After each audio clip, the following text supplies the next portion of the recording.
Hello viewers, Bobby Brown here with Drums and Guns. Today we're going to look at a old Ludwig super sensitive snare drum, and we're going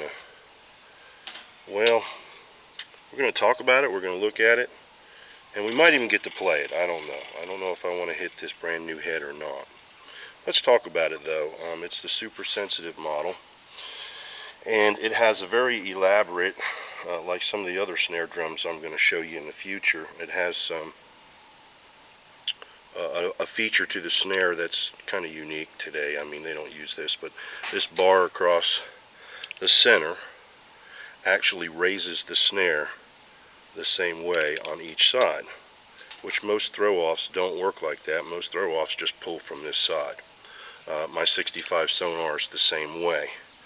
So this was Ludwig's super sensitive snare, and you can see each side also has a thumb screw for tensioning. There's the other one, and that's what the throw-off looks like. Complicated, yes indeed.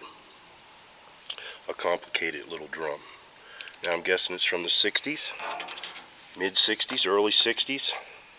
You know, back in the day the Keystone badges were pretty much the 60s, and the blue and olive were the 70s, and the black and silver later on were the 80s. But Ludwig started using those badges again, so now it's a little deceiving. But I can tell you for sure this is an older drum, because I've had it for a while, and it has been in my cabinet for a while, and I have not played it in a long time.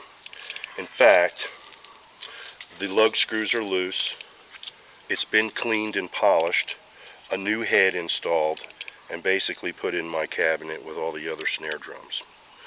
So I don't think you're going to get to hear this one today, because I'd have to tune it all up and get it ready for you. But I can tell you it's a really bright, sharp, crisp snare drum with this super sensitive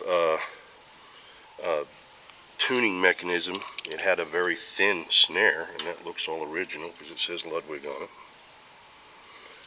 But nonetheless, it was very sensitive, and you could dial it right in.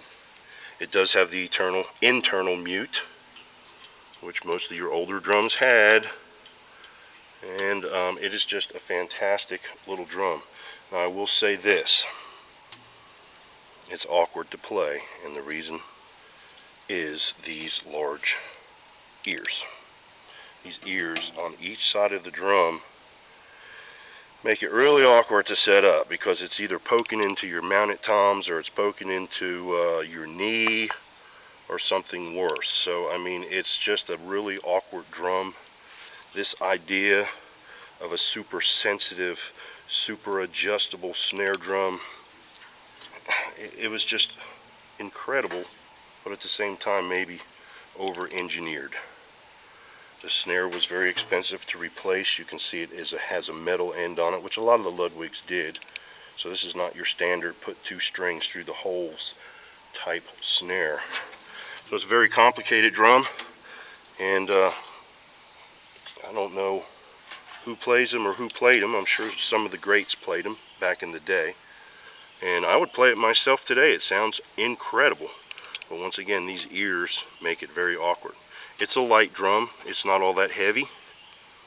I don't have my scale out here. I'm guessing 5 or 6 pounds at the most. And I'll take one more look at the badge right there. What a great drum. Alright, we're not going to get to hit this one, but hope you enjoyed the review just the same.